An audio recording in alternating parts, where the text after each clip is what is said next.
We spend billions of dollars looking for alien life among the distant stars, ignoring the alien world waiting right beneath our feet. Humanity has mapped the surface of Mars with more precision than we have mapped the floor of our own oceans. This creates a disturbing paradox. Why are we so desperate to leave Earth, yet so hesitant to explore its depths? Some say it is simply a matter of budget or technology, but others suggest we found something down there that made us look up instead. The ocean covers 70% of our planet, yet for us, it remains a vast, dark, and indifferent mystery. To understand the fear of the ocean, known as thalassophobia, you must understand the sheer scale of the emptiness below. As you descend, the sunlight fades away completely, leaving you in a world of eternal, crushing darkness. This is not a place built for human life. It is a hostile environment. In the deep ocean, silence is heavy, and the only light comes from creatures.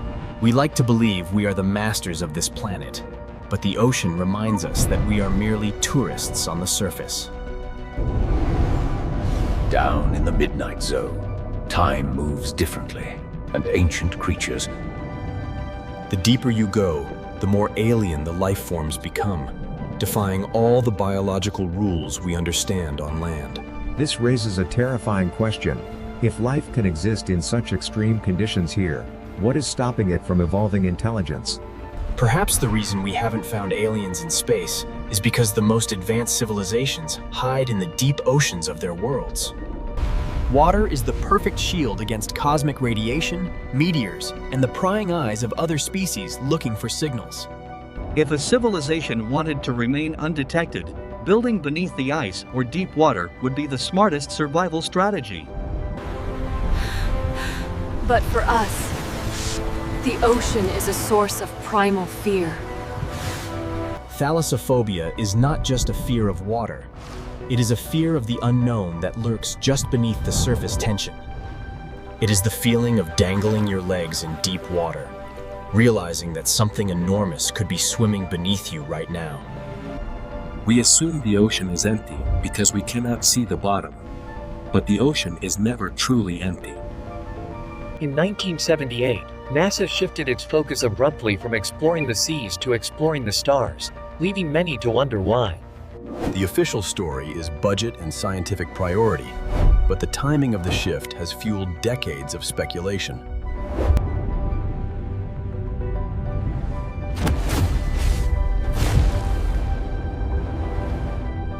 The Mariana Trench is deeper than Mount Everest is tall, a scar on the Earth's crust that plunges into the abyss.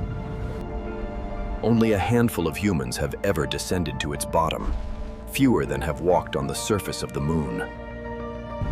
What they found was a desolate, silent landscape, but our sonar maps constantly pick up anomalies we cannot explain. Massive sounds like the bloop were recorded underwater, noises too loud to be made by any known animal. Scientists claim it was ice breaking, but the sound profile suggested something organic, something massive moving in the dark. The ocean hides its secrets well, burying them under miles of water and millions of years of sediment. We throw our trash and our satellites into the ocean, treating it like a graveyard for our history. But nature has a way of reclaiming what belongs to it, evolving life that thrives on our waste and our ruins.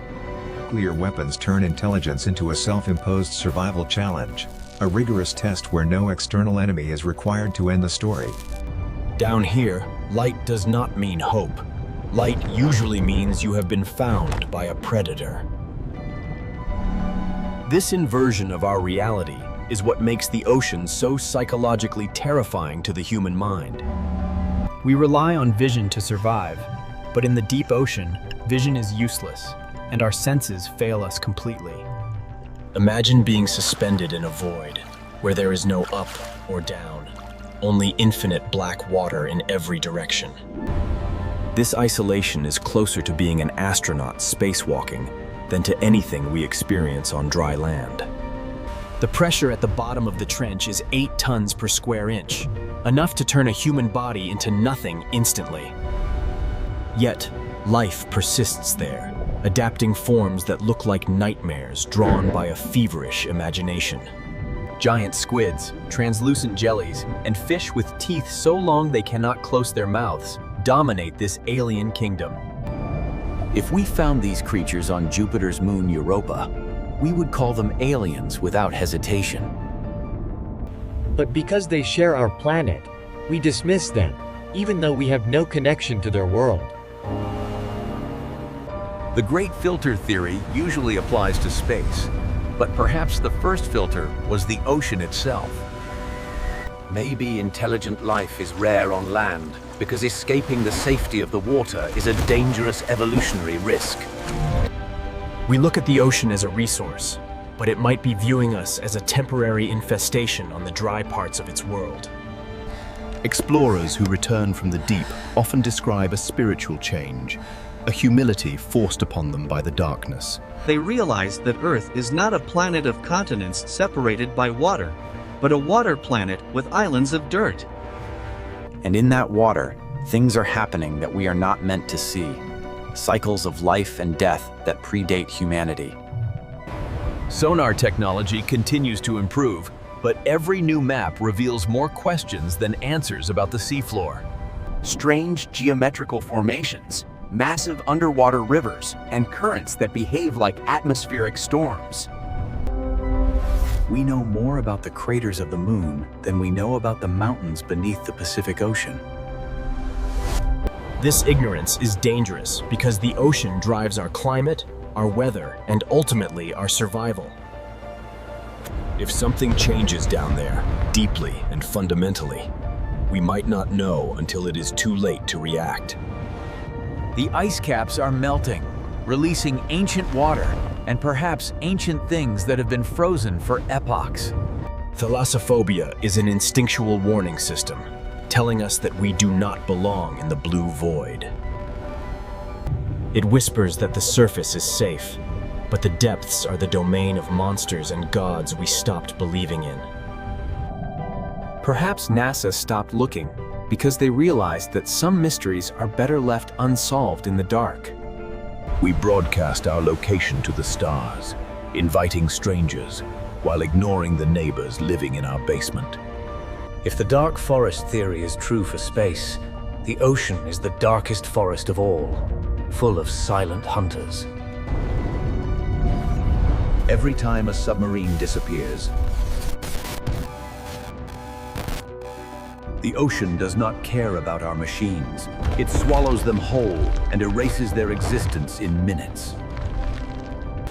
We stand on the beach and admire the horizon, unaware of the immense drama unfolding just miles from the shore. The next time you look at the sea, remember that you are looking at a disguise, a blue mask hiding a chaotic reality. Humanity may eventually colonize Mars, but we may never fully conquer the depths of our own home world. Some doors are locked for a reason, and the crushing pressure of the deep is nature's strongest lock. Thalassophobia is not a weakness. It is a rational understanding that we are small, and the water is endless. If you fear what lies beneath the waves, then your survival instincts are working exactly as they should. Because in the ocean, silence is not peace. Silence is simply something holding its breath, waiting for you.